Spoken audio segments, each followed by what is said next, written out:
This year, Holocaust and Heroism Remembrance Day, known in Israel as Yom HaShoah, began at sundown on Wednesday, April 7th, and ended at sundown on the following day. In Israel, it falls on the 27th day of the month of Nisan, and thus lands on different dates in the U.S. from year to year. On this date, we commemorate those who participated in the Warsaw Ghetto Uprising and, for several weeks and against all odds, fended off the Nazis' attempts to deport and murder them. In Israel, on the morning of Yom HaShoah, a siren is sounded for 2 minutes throughout the country, and all work and other activity stops while people remember and honor all those who died in the Holocaust.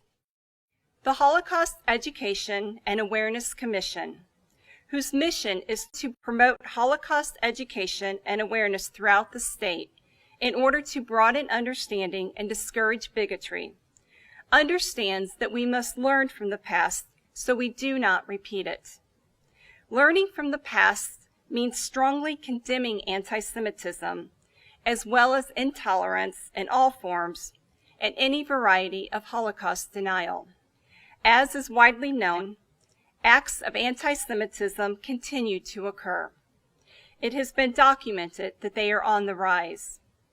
One hears and reads of them even within the state of Missouri. The Holocaust Education and Awareness Commission condemns acts of intolerance against anyone and asks for the people of Missouri to condemn them as well. Just as neighbors can harm neighbors, neighbors can also stand with neighbors, working to help one another and to improve one another's lives. The Holocaust happened. It was among the defining events of the 20th century. There are still survivors who recall it, and we must hear their stories and learn from them. Listening to survivors, learning from the mistakes of the past, and respectfully looking out for one another's well-being are steps that each of us can take to ensure the Holocaust never happens again.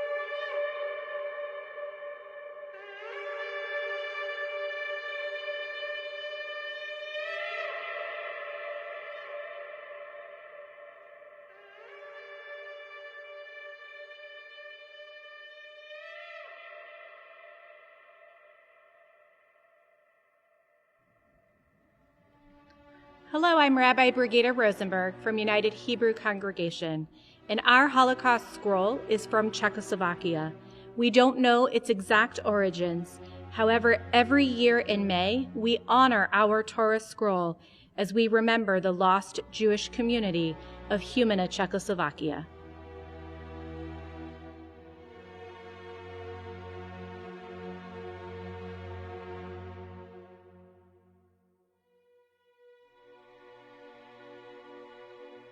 Shalom. My name is Randy Fleischer, and I'm one of the rabbis at Central Reformed Congregation in the city of St. Louis. And this is our scroll. This Torah comes from a village in Czechoslovakia called Halisov. In Halisov, while this Torah survived, tragically, none of the Jews who lived in that village survived the Shoah. And so it is a privilege and a blessing for us to have this scroll. And the primary way that we use it is when we have a young person become bar or bat mitzvah in our community. Their grandparents and parents and the student themselves line up at the bima, and we pass this Torah, as we say, lador vador, from generation to generation into the student's arms. And we tell them that by holding this Torah, they know that there's not only great joy in passing the values and traditions of Torah through the generations, but there is also a great responsibility that this Torah survived and we survive in order to spread the values and messages of Judaism.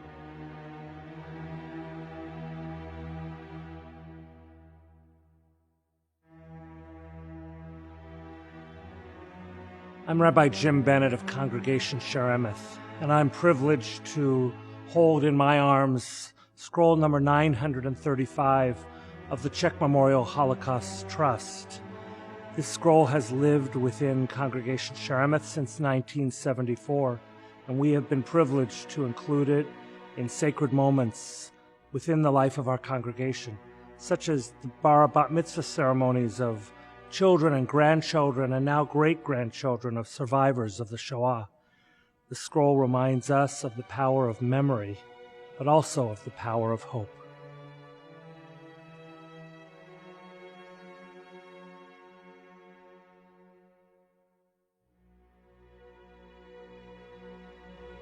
Shalom. My name is Rabbi Michael Alper, and I am the grandson of Holocaust survivor Morris Scharfing. It's a privilege to join you today as I hold this sacred scroll entrusted to our congregation, Congregation Temple Israel. This Torah is a living scroll that is used throughout the year on sacred occasions of life cycle, such as bar and bat mitzvah, on chagim, such as Simchat Torah, where we take it out and we dance with it, on sacred occasions such as this one, where we take it out and sometimes weep over it. This Torah, more than anything though, serves as a powerful symbol, a reminder that we shall not forget what has happened, and we shall teach the virtues of goodness and righteousness to all the generations that are yet to come.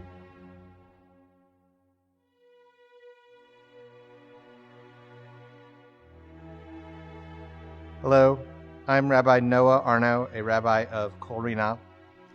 We are so grateful to have two Sifrei Torah from the Shoah. They are tangible reminders to us of a civilization that no longer exists, but they also remind us that we are inheritors of an amazing, beautiful, wise tradition.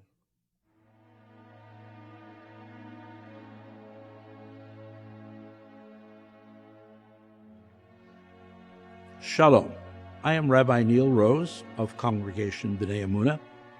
This Sefer Torah was gifted to us a number of years ago. It comes someplace from Czechoslovakia. We're not too sure exactly where, but it is our great blessing to have it. Each time I hold a Torah, I sense the presence of the people who read from it. More specifically, their DNA. As you may know, each time a Jew is called to the Torah, he kisses the Torah. That means that each Jew, probably over 100 years, has kissed this Torah. The only place that these people are alive is in this Torah, and it is my honor to be their messenger.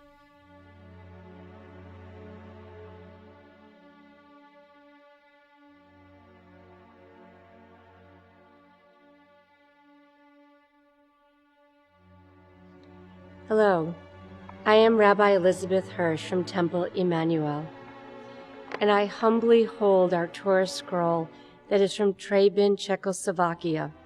The community there dates back to the 12th century, housing about 9,000 members of the community.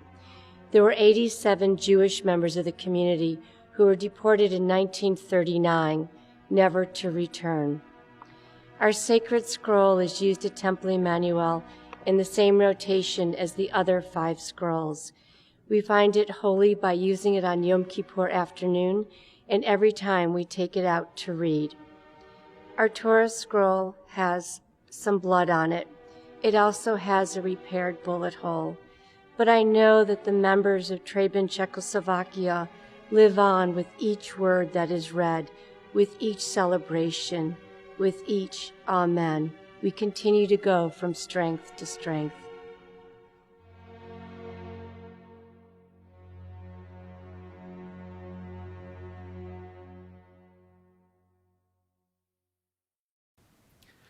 Shalom, my name is Rabbi Carney Rose, and it is my honor to serve as the Senior Rabbi of Congregation B'nai Emunah. B'nai Emunah is the virtual venue for this important program, and we welcome you. Today we are commemorating Yom HaShoah v'Hagvura. As many of you know, on April 12, 1951, the Israeli Parliament, the Knesset, proclaimed Yom HaShoah to be a day that will be remembered on the 27th of the Hebrew month of Nisan. And so we gather now to remember not only the destruction, but also the heroism. The 27th of Nisan is a day when Jews throughout the world recall formally the 6 million members of our family who perished in Europe during the time known as the Great Shoah. Countless memoirs and diaries have been written about the brutalization and the murder of our people. We recall part of what transpired, and in that way we become edim, we become witnesses to those terrible events. On this day, and not only on this day, we do our best to remember and perpetuate the testimony of those who survived, of those who did not survive, of those who will never forget. Nobody will want to believe us because our disaster is the disaster of the entire civilized world. We will have the thankless job of proving to a reluctant world that these events transpired. We are Abel, murdered by our brother. These are the words of a man by the name of Ignacy Schipper, who perished in Majdanek. There is no adequate response to the Shoah, but we must not ignore it, and therefore we must remember, we must recall, we must speak out. Good afternoon. I'm Brian Herstig, President and CEO of the Jewish Federation of St. Louis. Thank you for joining us this afternoon. Last year, as many of you know, we canceled our annual commemoration of Yom HaShoah as we dealt with the early days of the pandemic. This year, our St. Louis Kaplan Feldman Holocaust Museum is grateful to be able to join with you to remember those who perished as well as those who survived and who continue to inspire us to build a better world. Never does that purpose resonate more strongly than on this day, Yom HaShoah. 70 years ago today, when the first Yom HaShoah commemorations took place, the full scope of horrors of the Holocaust were barely beginning to be understood. As we gather virtually today, we recognize that future generations will be tasked with sharing and reframing those lessons so they are never forgotten. Sadly, we recognize that these lessons have not yet been fully learned. Anti-Semitic incidents are on the rise at an alarming rate, and violence directed at ethnic and religious groups has been occurring with disturbing frequency. Yom HaShoah calls on all of us to fulfill the duty of tikkun olam, repairing the world, by preserving the memories of those who lived through the Shoah and by listening to all of the survivors, those who rebuilt new lives in St. Louis, and survivors everywhere who share their testimonies, however painful, to fulfill this goal. We must all play a role by listening to their words, internalizing them, and acting on them. As Elie Wiesel wrote, to listen to a witness is to become a witness. Now, please join me in welcoming Don Hannon, Acting Director of the museum.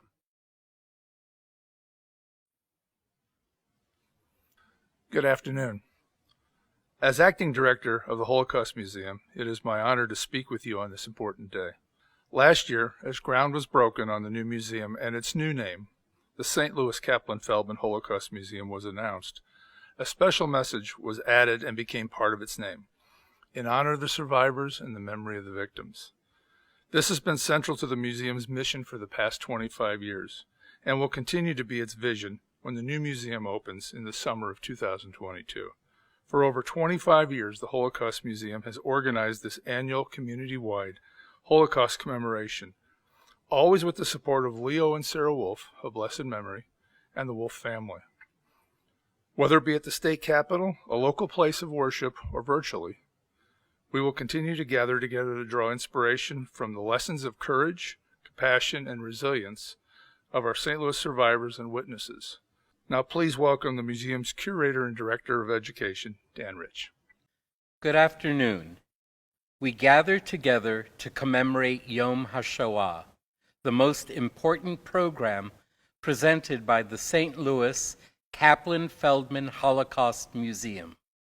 We look forward to welcoming you at our newly expanded Holocaust Museum in summer 2022. In the meantime, please check out our website for virtual tours and information about other education programs.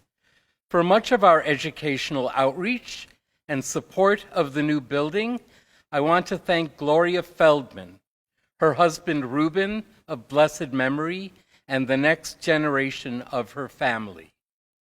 The shofar blasts we heard call us to attention and also call us to action, to listen and heed the voices we are about to hear. We have seen the St. Louis community's Holocaust Torah scrolls, silent witnesses to the destruction of European Jewry. Later, we will light memorial candles and hear liturgical readings and prayers. We will also hear from our 3 Shimshanim, young Israelis who defer military service for 1 year and serve as emissaries to Jewish communities abroad. First, we will honor the voices of our survivors. Books and films can give us the facts about the Holocaust, but the voice of the survivor is the most effective way to transmit the essence of this history. We thank all of the survivors in our community who have shared their stories. In the late 1970s, under the direction of Vida, Sister Prince, the Holocaust Museum began the systematic gathering and recording of testimonies by local survivors and witnesses. The fruits of this ongoing project can be found on the museum's website under Survivor Stories. Today, we'll be hearing the testimony of 2 survivors, Erika Schwartz, a survivor from Hungary, and Oscar Jacob, a survivor from Romania. I was born Erika Hornstein on April 23, 1944, in a Hungarian ghetto, just 1 day before the ghetto was sealed by the Nazis and just 2 weeks before transport to Auschwitz began. My mother, Yolande Petrover, was born in the town of Hajdú-Shamshin. Until her mid-teens, she lived in that small town, surrounded by grandparents, aunts, uncles, cousins. The entire family lived within walking distance of each other. She had 2 sisters, Margit and Olga, and 2 brothers, Avram and Yena. In 1938, the Hungarian government passed laws restricting Jewish participation in ordinary day-to-day life. Many Jewish families were forced to abandon their homes. My mother's family was forced from their home and moved to the city of Nyíregyháza. Although Hungarian Jews initially felt insulated from the brutality of the Nazis, life changed drastically when the government began to round up all the able-bodied Jewish men and imprison them in forced labor camps. My parents were married less than 2 years before my father was taken into forced labor. Shortly afterward, my mother learned that she was pregnant. Afraid to be alone, she left their Budapest apartment and moved in with her mother in Nyíregyháza. On March 19, 1944, Nazis occupied the town. By April 17th, they had completed the construction of the ghetto. On April 24th, the ghetto was sealed. Preparations had begun to transport the Jews to Auschwitz. Because my grandparents' home was within the boundaries of the ghetto, All of my mother's remaining female relatives and their children were now living in the house. The men had long before been taken into forced labor or had been rounded up and shot, as was my grandfather. I was born on April 23, 1944, in the ghetto, just one day before it was sealed. On May 12th, the deportations to Auschwitz began. By then, my mother and I were no longer there, but I'll tell you about that in a moment. All of the women and children who remained in my grandparents' house were transported by cattle car to Auschwitz. On the day they arrived, my great-grandmother Dina, my grandmother Honey, 3 little cousins, Mickey, age 9, Imre, age 7, and Joji, age 2, were murdered in the gas chamber. My mother's older sister Margit and her sister-in-law Clara were the only ones who survived the initial selections. Upon disembarking from the cattle car, they were convinced to turn the small children over to my grandmother, not knowing that they were sending their children to their deaths. Because of this, they were selected for slave labor in Auschwitz. Clara, my mother's sister-in-law, survived the war. She was the one who eventually told my mother how her sister Margit had died. On the very day that the Allies were entering Auschwitz to liberate the prisoners, the remaining Nazis were so intent on killing Jews that instead of fleeing from their enemies, they stayed to randomly shoot and kill as many Jews as they could. My Aunt Margit was killed on the day of liberation. So now the story of how my mother and I survived. As I mentioned, my father was imprisoned in a forced labor camp. He had learned that the Nazi system for keeping track of the Jews involved putting Jews in ghettos closest to their official address.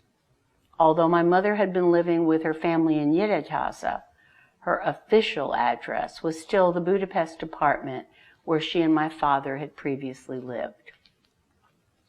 When word reached my father that my mother had given birth and that we were imprisoned in a ghetto, he somehow managed to escape the labor camp. He headed straight to Nyíregyháza. With him, he had papers with the address of their Budapest apartment. The Jews in Budapest had not yet been rounded up. My father knew that he could buy time if he could get us there. He arrived at the ghetto when I was just a few days old. He immediately went to the office of the local authorities and presented the papers showing that my mother and I should officially be in Budapest. Predictably, he was turned down. So, he camped on the steps of the police station for days. When I was a little over a week old, miraculously, he was granted papers to take us to Budapest. My father wasted no time preparing to get us out of the ghetto. However, to his horror, my mother suddenly insisted on staying with her mother. My father had told her that, afraid to be found with us, he was going to turn himself in at the labor camp as soon as he got us to Budapest. So again, terrified of being alone, my mother refused to leave her mother. My grandmother literally pushed her out the door and locked it behind her. My father took us to Budapest and went back to the labor camp, where he died on March 8, 1945, just 2 months before the Allies liberated the camps. When our family boarded the train to Budapest, my mother was shocked to learn that her 19-year-old sister, Olga, had somehow also slipped out of the ghetto and was on the train. When they reached Budapest, my mother and Olga obtained Christian identity papers. They managed to get an apartment and for 2 months lived quietly and safely as 2 Christian women with a baby. On July 5, 1944, Olga left the apartment to get food. Just as she stepped out of the building, a former neighbor recognized her and yelled, "She's a Jew." Nearby soldiers immediately ran in her direction. Olga turned and ran back into the building with the soldiers close at her heels. I don't know what ran through the mind of my 19-year-old aunt. She must have realized that she had very few options, or none at all, that wouldn't lead the soldiers directly to my mother and me. So she made a fateful decision. My teenage aunt raced to the roof of the building and jumped.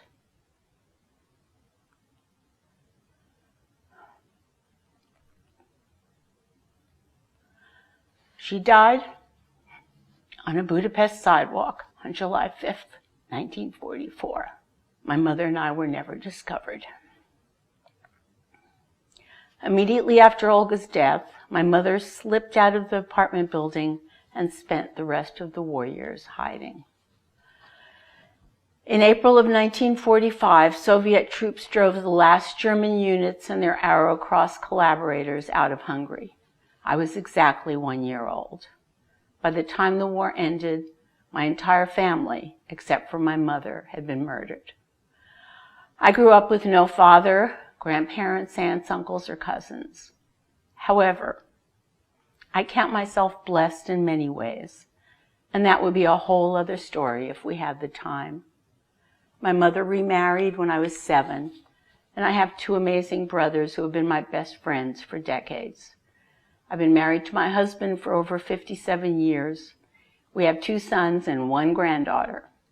We moved from California to Missouri recently to live near my granddaughter, her wonderful husband, and their 3 precious sons.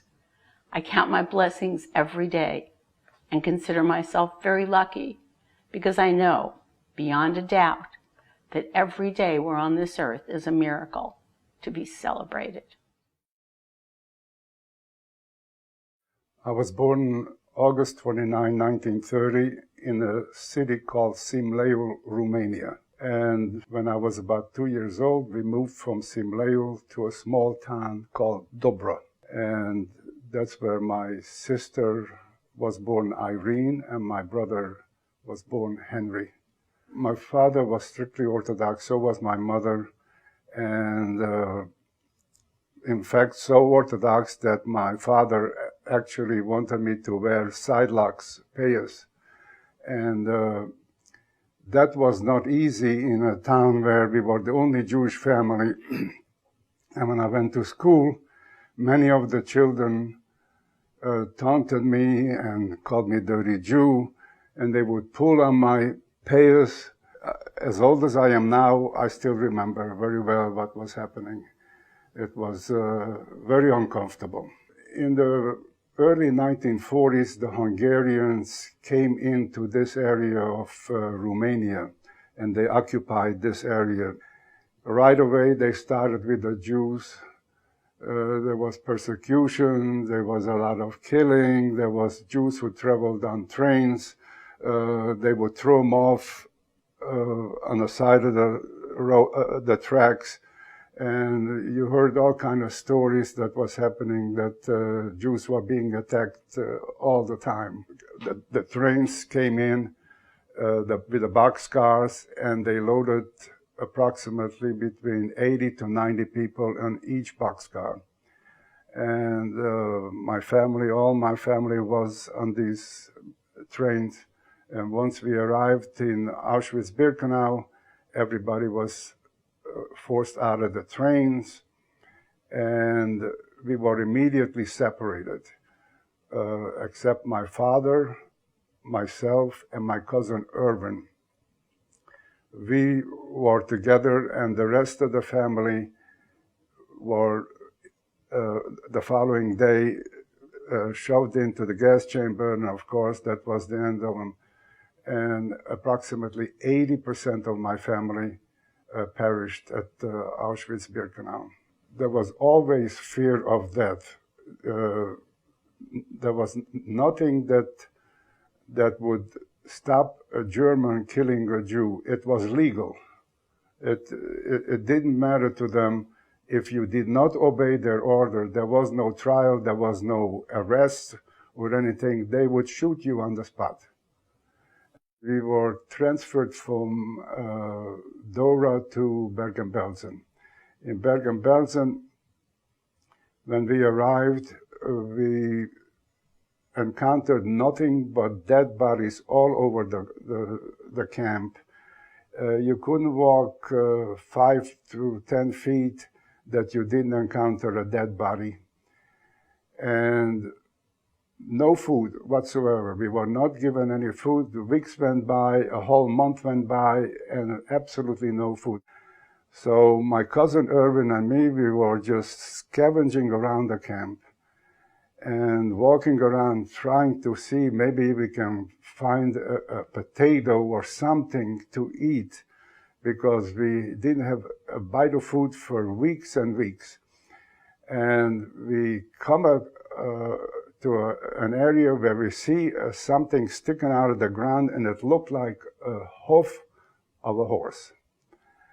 And it wasn't that difficult to actually cut it off, because it was so rotted away that it just almost, just by picking it up, it separated. And we were very careful that other prisoners do not see what we were doing, because if they would have seen it, they would have attacked us and steal it from us. So we took back this horse and we made a little fire and we cooked it as long as we could. We ran out of wood, and we cooked the bone and we just drank what we called soup. And I believe that mentally it helped us, just thinking that we are eating something. I was liberated April 15, 1945, by the British Army. That we had no idea that we're going to be liberated, but that's what happened. At that day, the British arrived, and a whole bunch of tanks and half-tracks showed up on the other side of the fence. And within a couple of hours, they made a turn and just knocked the fence down. And they announced that, in many languages, by the way, including Yiddish, where most of us spoke very well Yiddish, and they announced that the Germans have nothing to say anymore in this camp, and we are liberated by the British Army. And needless to say, you would think that we would be happy and dance for joy, but we had no strength. We couldn't even get up from the ground. The following day, the British gave us, everybody, a loaf of bread that they have captured from the Wehrmacht, from the Germans. And sadly, many of the people who ate the bread, some of them ate the whole loaf of bread and just died from eating that bread. We thought it was poison, but we just couldn't tolerate the food. It took months and months before we were able to say, okay, we are free people. After a while, we wanted to leave the camp, and we did, and we moved to Frankfurt in Germany, where we started a little business. We started actually a little kosher butcher shop. We managed to build a building and slaughter 2 cows a week, because there was definitely a need for selling kosher meat. And as the situation was there, anything that had to do with food, you could be a success. My father had a sister and a brother in the United States. He was able to have contact with his sister. And of course, with the Congress passing the displaced people's quota in 1948, we were able to come to the United States, and actually we came by army boat. The name of the boat was Maryland Marlin, and it was full with ex-prisoners, and we arrived in New York Harbor at August 20, 1949, just before my 19th birthday. I met my wife, we got married, we had 4 sons, and we ended up with 8 grandchildren. And I can only tell you that I'm the happiest man alive, that I have a wonderful wife, wonderful children, 4 nice sons and daughter-in-laws, and 8 grandchildren. And God bless them all. This is worth everything.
Shalom, my name is Evital Shachar, and I'm a Shinshin here in St. Louis.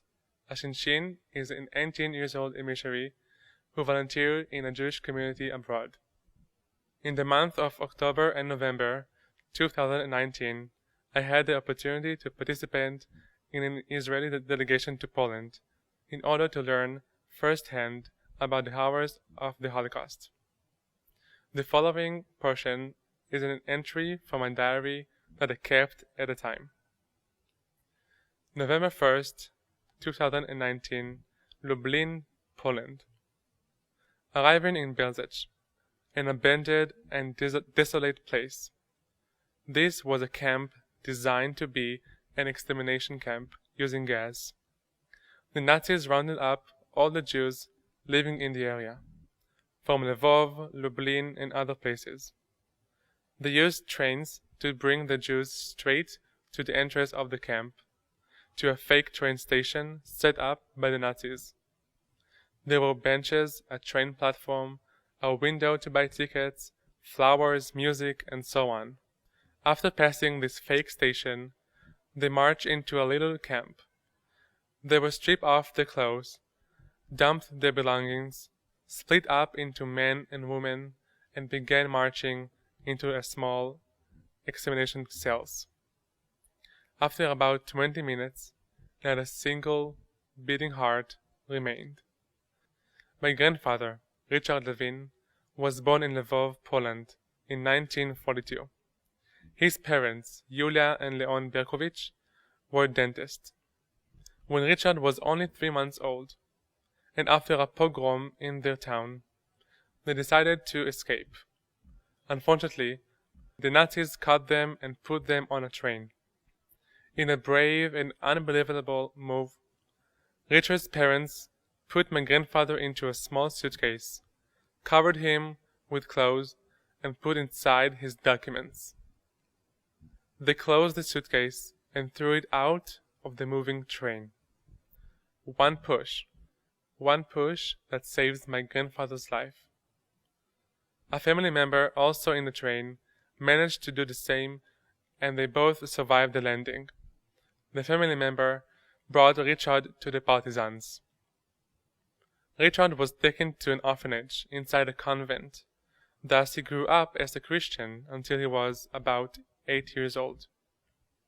When he turned 8, a couple that wanted to adopt a child came to the orphanage. This couple, Miriam and Eliezer, decided that they wanted to adopt a Jewish child, but not just a Jewish child, but the poorest, the weakest, and the sickest child. And that was my grandfather. Eliezer was the Deputy Minister of Construction and Housing of Polish government. Miriam was a Deputy Minister of Education. My grandfather never knew they were his adoptive parents. He thought they were his biological parents that had come to pick him up from the orphanage. My grandfather was sent to prestigious schools during the day, and in the afternoon was sent to piano classes. But he secretly ran away from piano lessons and went to the Zionist movement. When he turned 14, he came to his parents with a dramatic proposal. My grandfather told them that he is a Jew, and Jews must immigrate to Eretz Israel and build it. He was stubborn, and at the age of 14, he and his parents immigrated to Israel. Until my delegation trip to Poland in 2019, we did not know where my grandfather's biological parents were murdered, because there were no record of it. On my day at Belzec, I went through a spiritual journey that is hard to describe. I will tell briefly that following the supersensory experience I had, I found that there is 100% certainty that they were murdered in this very camp. Before I finish, I was in Belzec exactly 77 years after Yulia and Leon were murdered there. I had the honor of closing a 77-year-old circle. We shall never forget.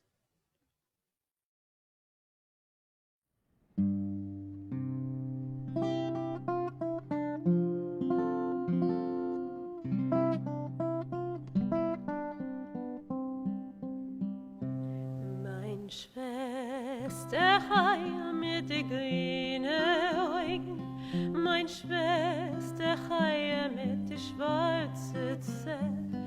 Die Schwester Chaya, was hat mich der Zeugen auf smutschige Gassen heut mit krummen Trepp. Die Mama ist weg von Sturmbergen, bin auf den Himmel hat echt kaum gehört.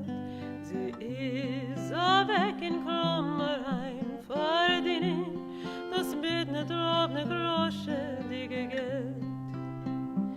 Und ist geblieben mit den Brüdern, und sie hat gekolbet und geheert. Und sie pflegt singen sie die schönen Lieder, von Nacht, wenn kleine Kinder werden mir. Mein Schwester Chaya mit den grünen Augen, mein Schwester Chaya mit den langen Haaren. Die Schwester Chaya, was hat mich der Zeugen, ist noch nicht abgewinnt, kein Sendingjahr. Sie hat geräumt, gekocht, erlangt das Essen, sie hat gezwungen uns die kleine Kerl. Nur spielen sich mit uns hat sie vergessen, die Schwester Chaya mit die schwarze Zepp. Mein Schwester Chaya mit die Augen grüne, Deutsch hat in Treblinka sie verbrennt.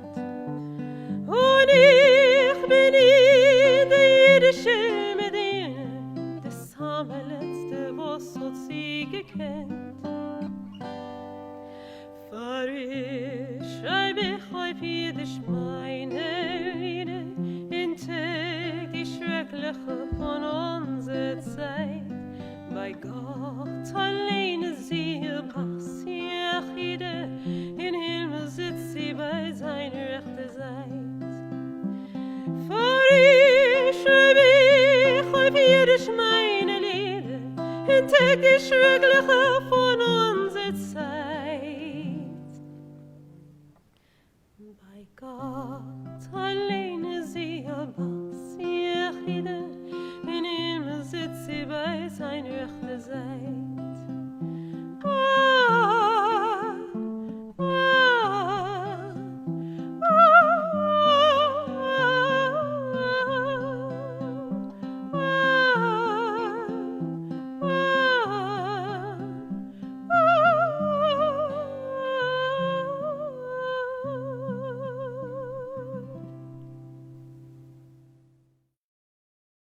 In memory of the 6 million Jewish victims of the Holocaust, survivors from our community will light 6 memorial candles.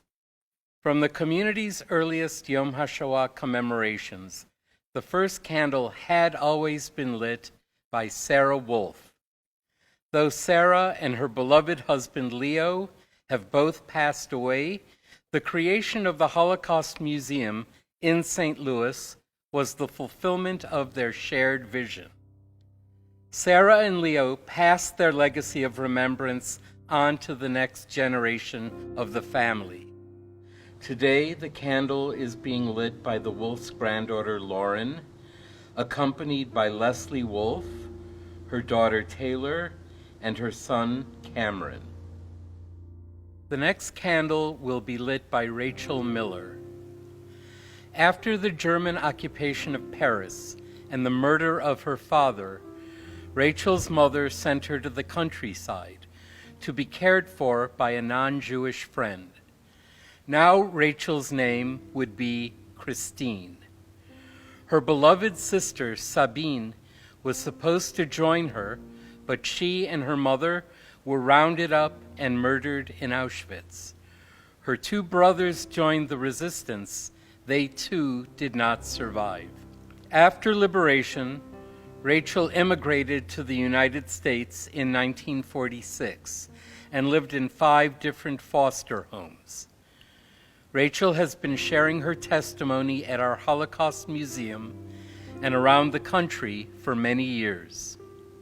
The next candle will be lit by Mendel Rosenberg. Mendel was born in 1928 and grew up in Šiauliai, Lithuania. His father was murdered by a mobile killing squad in 1941. Mendel was in several concentration camps from the age of 13 to 16. After the war, he was reunited with his mother, but he found out his brother had been murdered in February 1945. After coming to America, Mendel served in the U.S. Army in Korea, 1951 to 1952. Mendel did not speak about his experiences for 35 years. He now speaks at the Holocaust Museum and all over the country. The next candle will be lit by Felicia Wirtz.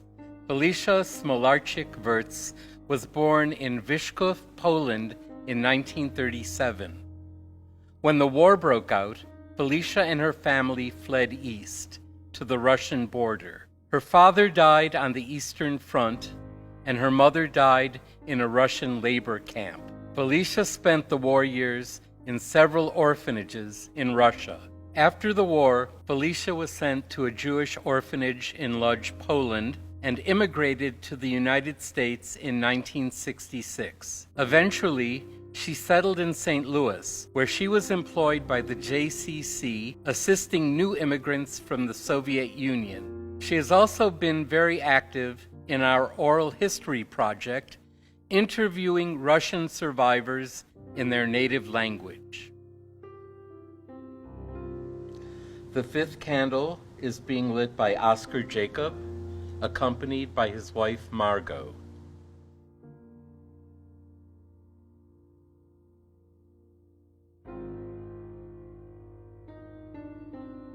The sixth candle is being lit by Erica Schwartz, accompanied by her husband Bill.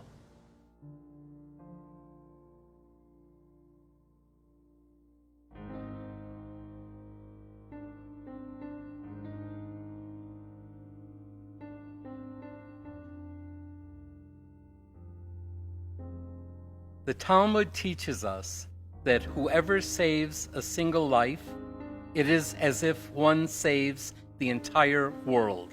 Yet the number of rescuers who helped Jews during the Holocaust is shockingly small.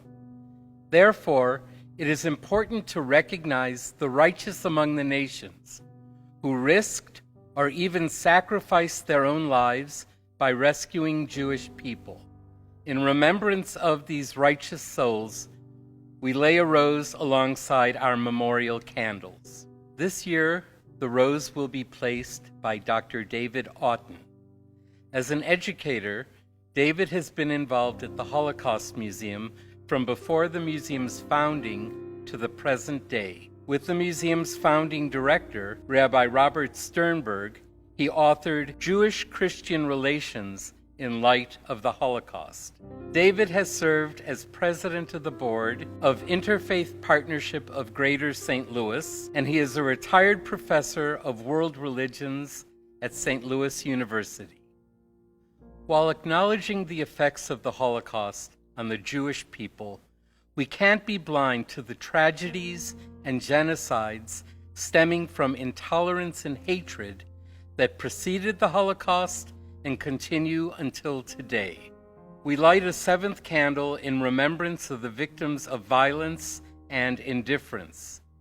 Today, that candle will be lit by Karen Oresti, Regional Director of the Anti-Defamation League, Heartland, for over 20 years. Karen leaves a substantial legacy of civil rights advocacy, innovations in education, and long-standing community partnerships, several with the Kaplan Feldman Holocaust Museum, most notably law enforcement and society.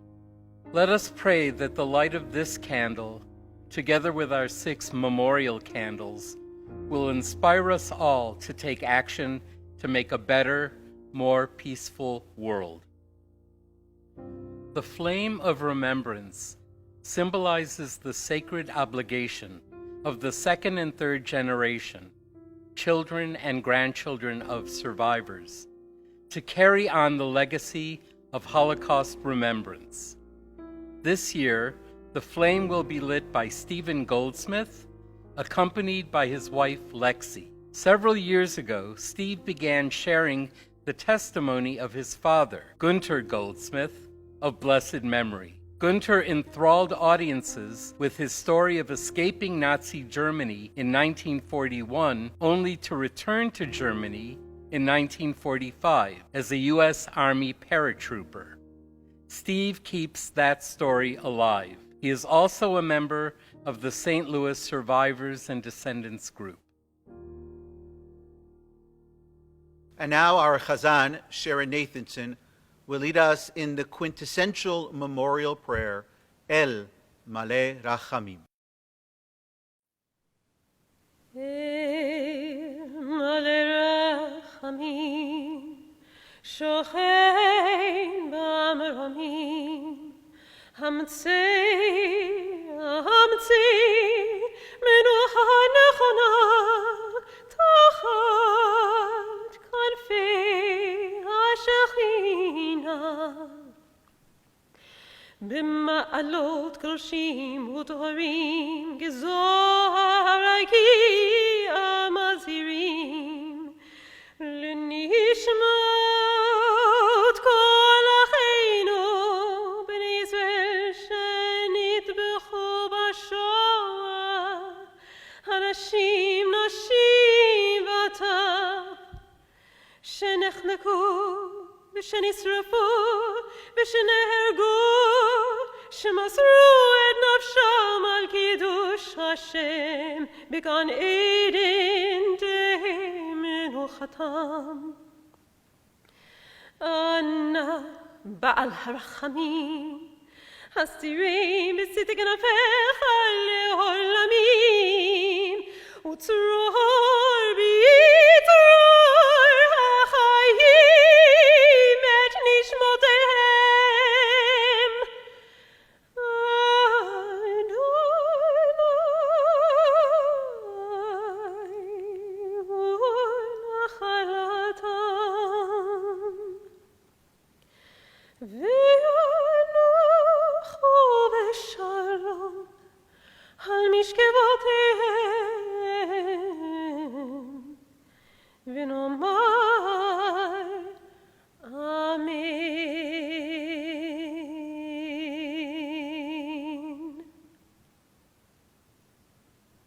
El Maleh Rachamim, exalted, compassionate God, we pray that you'll grant perfect peace in your sheltering presence among the holy and the pure, to the souls of our beloved brethren, men, women, and children of the house of Israel, who were slaughtered and suffocated and burned to ash. May their memories endure, inspiring truth and loyalty in our lives. May their neshamot, their souls, thus be bound up in the bond of life eternal. God is their portion. May they always rest in peace. And let us all say together, Amen. And now, Harvey and Michael Wolf will lead us in the recitation of the mourners' Kaddish. Yiskadal v'yiskadash shemei Rabbo, v'yalma devra chirutei, v'chamlich malchutei, v'chayechon u'vyomechon, u'chayei dechol beit Yisrael, ba'agalah u'min koriv v'imaru. Amen. Yehei shmei Rabba min barach le'olam amayaya. Yitbarach v'yishtabach v'yisbahar v'yitroman v'yitnaseh v'yishadar v'yishaleh v'yishalal shemei dekudashah b'rechu. Leila min chol berchata v'shirata tushbechata v'nechemata da'amaran v'alma v'imru. Amen. Yehei shloma Rabba min shomaya v'chayim aleinu v'kol Yisrael v'imru. Amen. Oseh shalom v'imramav Hu Ya'aseh Shalom Aleinu V'Kol Kol Yisrael V'Meru. Amen. We mourn for the 6 million of our people brutally destroyed by civilized men behaving like savages. The cruelties of Pharaoh, Haman, Nebuchadnezzar, and Titus cannot be compared to the diabolical schemes of the modern tyrants in their design to exterminate an entire people. The blood of the innocent who perished in the gas chambers of Auschwitz, Bergen-Belsen, Buchenwald, Dachau, Treblinka, and Theresienstadt cry out to both God and humanity. We will never forget the burning of the synagogues and Batei Midrash, houses of study, the destruction of Sifrei Kodesh, holy books, and the scrolls of our Torah, the sadistic torment and murder of scholars, sages, and teachers. They tortured the flesh of our brothers and sisters, but they could not crush their spirit, their faith, and their love. We recall our brothers and sisters in the Warsaw Ghetto and elsewhere who valiantly defied the monstrous Nazis. And we recall the heroism of those who, in the face of unprecedented and overwhelming force, maintained culture and asserted Jewish values, even in the midst of enslavement and destruction.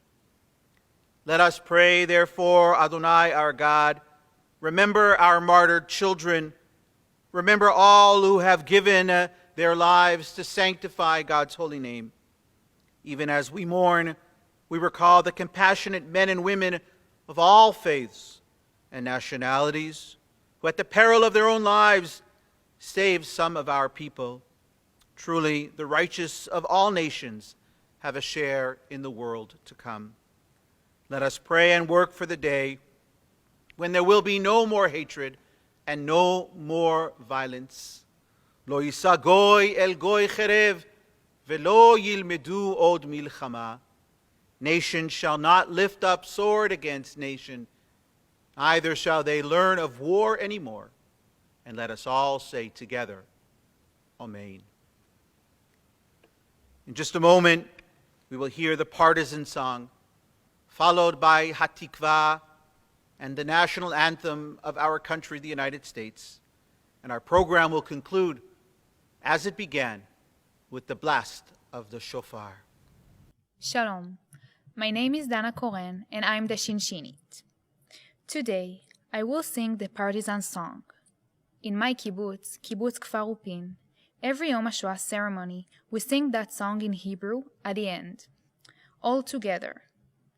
In my kibbutz, there are many Holocaust survivors, and while we are singing it, it's so powerful and meaningful.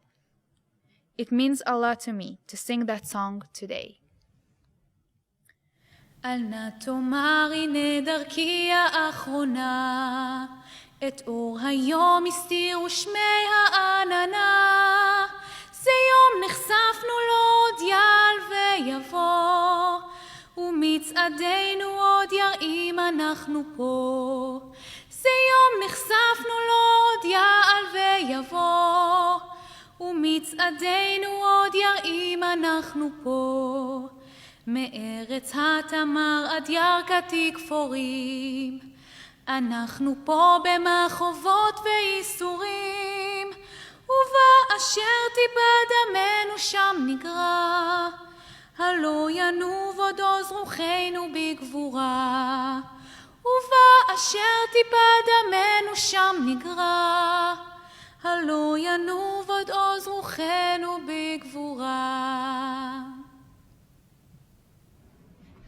Shalom, my name is Gilad Helbat Sofer and I'm one of the Shinshinim in St. Louis. You may stand and join me, the Shinshinim, and the Israeli Scouts to sing Hatikva, the Israeli anthem. כל עוד בלבב פנימה, נפש יהודי צומיה, ולפתר מזרח קדימה, עין לציון צופיה, עוד לא עבדה תקוותנו, התקווה בשנות 2000, להיות עם חופשי בארצנו, ארץ ציון וירושלים. להיות עם חופשי בארצנו, ארץ ציון וירושלים.